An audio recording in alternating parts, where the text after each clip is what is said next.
We return to our problem involving the number of flyers a worker can hang on neighborhood doors dependent upon the number of hours worked. In this random sample of 12 workers, these were the results. The least squares regression line is y hat equals 1.07 plus 49.7x. We'd predict that a person working 6 hours would hang 299.5 flyers.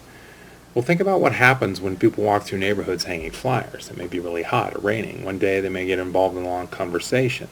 There may be many factors then that cause variance, random fluctuation, in how many flyers can be hung. In our random sample, we observed a person work 6 hours that hung 330 flyers. A residual describes how far our observed y is from the predicted y. The residual is 330 minus 299.5, 30.5. Therefore, the person hung 30 flyers more than what was expected, a productive workday. Another worker in our sample hung only 270 flyers in 6 hours. Their residual is negative 29.5 flyers. This performance was below average for someone who worked 6 hours.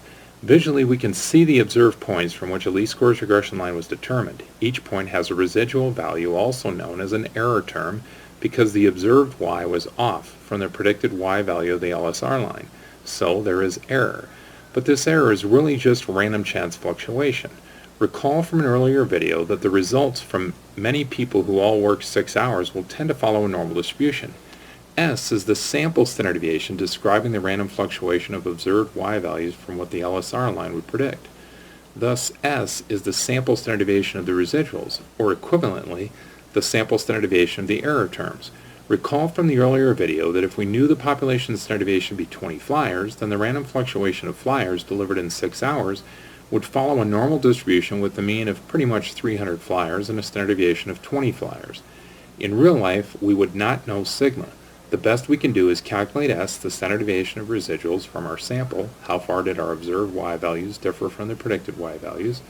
In our case, S is 21.1 flyers.